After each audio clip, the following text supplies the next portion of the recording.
طلاب اولى ثانوي، ما تيجي نراجع مراجعه فبراير ومارس في ماده البرمجه والذكاء الصناعي في ثلث ساعه بس. السلام عليكم ورحمه الله وبركاته. بسم الله والصلاه والسلام على رسول الله. اما بعد، طلابنا حبايبنا ابطال الصف الاول الثانوي عاملين ايه؟ دلوقتي هنراجع على المقرر بتاع شهر مارس وفبراير، او فبراير ومارس على حسب ما انت عايز تقولها يعني. المهم ان احنا هناخد اهم الاسئله في اقل وقت. زي كل مره بديك الخلاصه، بتخش تقفل امتحانك ومش بسيبك كده، لا انا بفهمك شويه حاجات اثناء ما احنا بنحل. وطبعا عشان ما فيش وقت، فاحنا بحب يعني ايه كده اوفر عليك مجهود ووقت عشان تقفل الامتحان بعد كده ايه تجي لي على الفيديوهات الكبيره ان شاء الله وتذاكر وتلم المتراكم عليك وما تراكمش تاني. يلا بينا، يلا نخش بقى على السؤال الاول. ما المقصود بشبكات الكمبيوتر؟ هو برنامج لتخزين البيانات، مجموعه اجهزه متصله تبادل البيانات، جهاز اخراج، نظام تشغيل. طبعا شبكات الكمبيوتر احنا بنعمل الشبكه عشان نبادل المعلومات فيما بين الايه الاجهزه، ويبقى هي مجموعه اجهزه متصله تبادل الايه البيانات. تمام. السؤال اللي بعده، اي مما يلي يعد مثالا على شبكه محليه؟ ايه اللي يعد مثالا على شبكه محليه؟ تعال اقول لك اصلا يعني ايه شبكه محليه. الشبكه المحليه اللي هي اللان. الشبكه المحليه دي كان ليها نوعين، نوع سلكيه ونوع لا سلكيه. الشبكه المحليه اللي هي نوعها سلكيه ولا سلكيه كانت عباره عن نطاق محدود، يعني بتشتغل في مكان معين. تمام، يبقى النطاق بتاعها ايه محدود. امثله عليها ممكن نقول الالياف الضوئيه،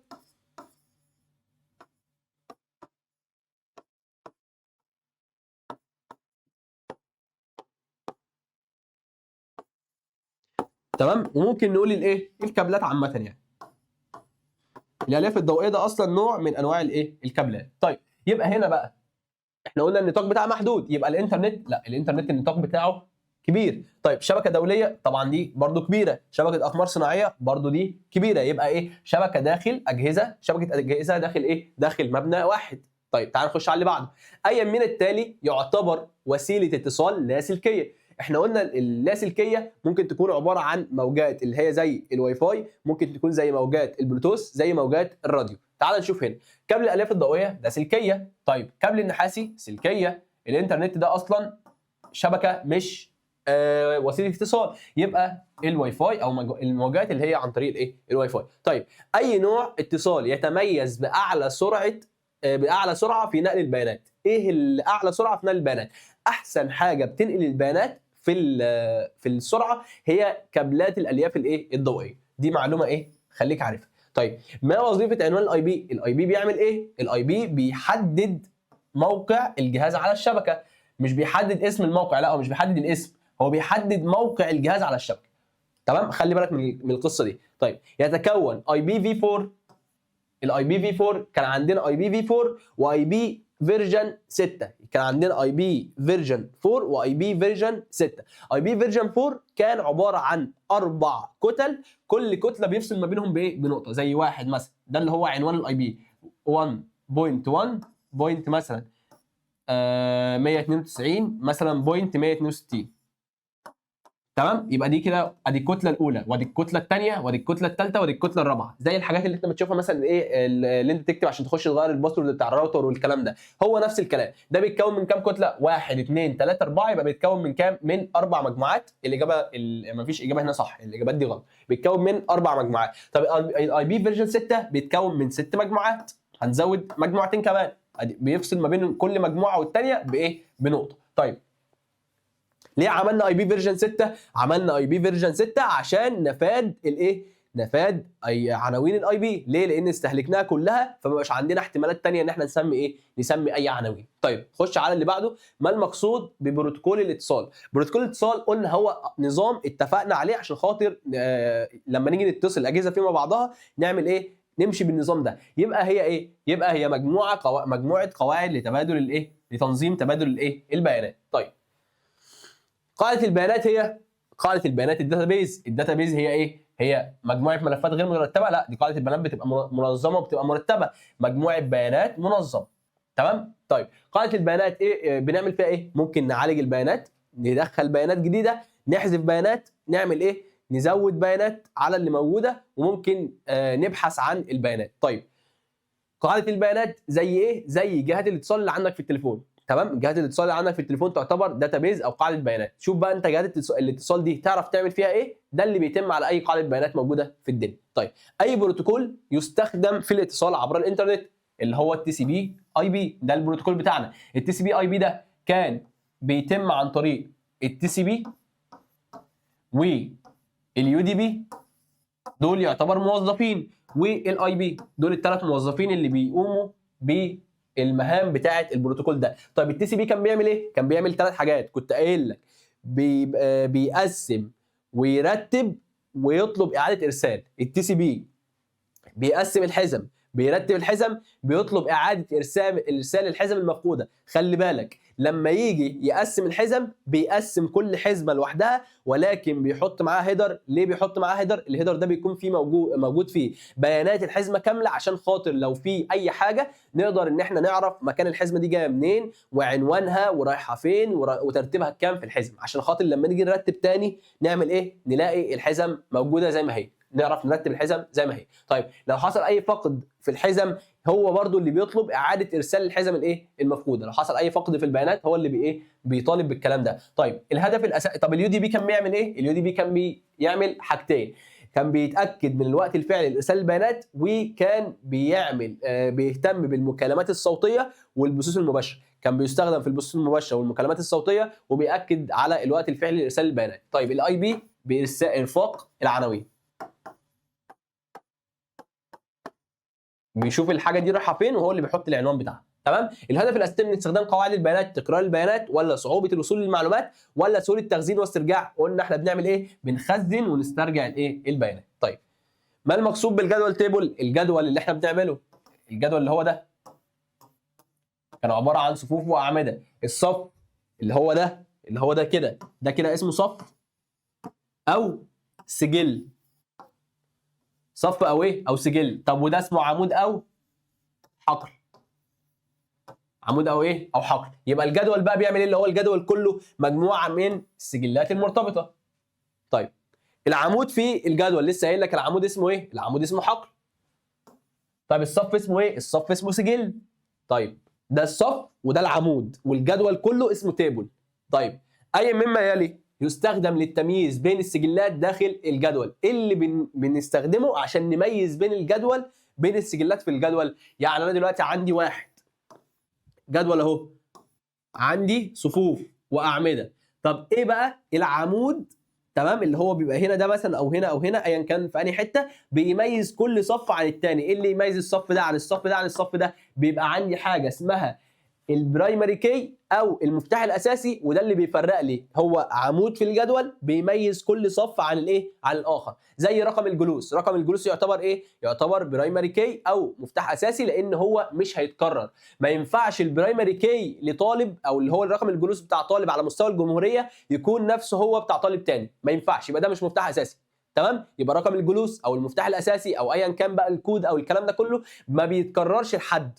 هو الواحد، كل واحد ليه برايمري كي او مفتاح اساسي معين. يبقى ده عمود بيكون موجود، فعمود بيميز كل صف عن الثاني، يبقى المفتاح الاساسي. ما المقصود بالخوارزميه؟ الخوارزميه هي مجموعه من الخطوات، مرتبه لحل مشكله، دي الخوارزميه. طيب من خصائص الخوارزميه الصحيحه ايه خواص الخوارزميه الصحيحه؟ ان هي تكون مترتبه. طيب غير مرتبه، واضحه ومحدوده او محدده، غير محدده النهايه، تعتمد على جهاز معين، ان هي تكون واضحه ومحدده. طيب اي مما يلي يعتبر مثالا للخوارزميه. ايه اللي يعتبر مثالا على الخوارزميه؟ طيب احنا قلنا ان هي خطوات، يبقى تشغيل الحاسوب لا، لوحه المفاتيح لا، خطوات اعداد كوب شاي. نظام التشغيل طبعا لا. الخوارزميه تكتب عاده باستخدام باستخدام خطوات لفظيه او رمزيه. طيب اللي هو بيبقى عندي هنا الستارت، بعد كده هنا الكونديشن اللي هو بتبقى في شكل المعين ده، بعد كده بيبقى عندي هنا هنا الحاله، وهنا الكونديشن اللي هتحصل. تمام. وبيبقى عندي هنا يس او نو، وبعد كده هنا بيبقى عندي الاند. تمام.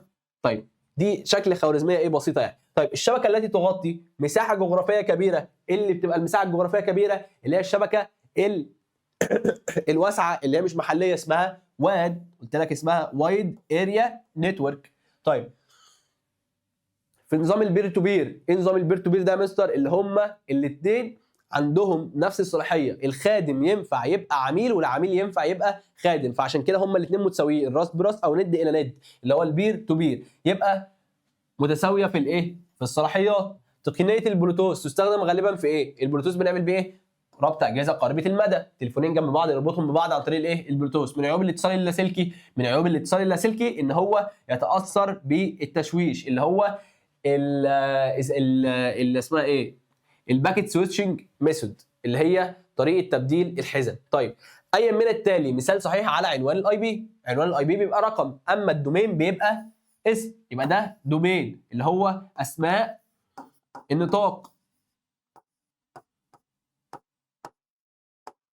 اما ده اي بي. تمام؟ طيب والاي بي بنفصل بين كل كتله والثانيه بايه؟ بنقطه. طيب استبدال عنوان الاي بي باسم سهل التذكر ده ليه؟ السؤال ده غلط، سيبك منه. طيب اي نمط شبكه يعتمد على وجود خادم رئيسي؟ اللي بيعتمد على وجود خادم رئيسي مين؟ الكلاينت تو سيرفر. تمام؟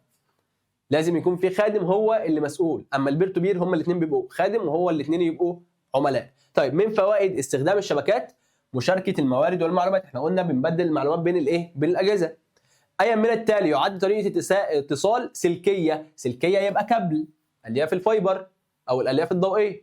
طيب يفضل استخدام الاتصال السلكي لانه اقل امانا؟ لا طبعا. بطيء؟ لا طبعا. يتاثر بالتشويش؟ لا، ده اللي هو اللاسلكي، يبقى السلكي اكثر امانا واستقرار. طيب بروتوكول اي بي مسؤول عن تحديد عنوان الجهاز على الشبكه.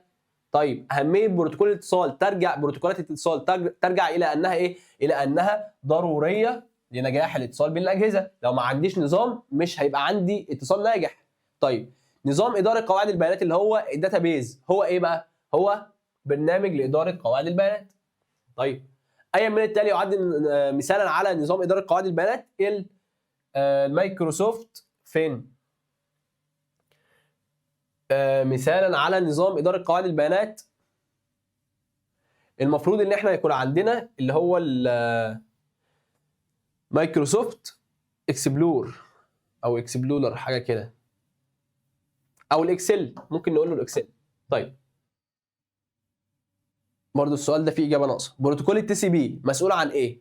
بروتوكول التي سي بي مسؤول عن التي سي بي، قلنا ليه ثلاث حاجات: بيقسم ويرتب ويعيد ايه؟ ارسال، او بيطلب باعاده ارسال. يبقى مسؤول عن ضمان وصول البيانات كامله وبالترتيب، لان هو اللي بيقسم البيانات وهو اللي بيرتبها تاني، هو اللي بيعيد ترتيب، وهو اللي بيطلب اعاده ارسال البيانات المفقوده، يبقى بيخليها توصل كامله ومترتبه. طيب اي عباره صحيحه عن بروتوكولات الاتصال تختلف من مستخدم لاخر؟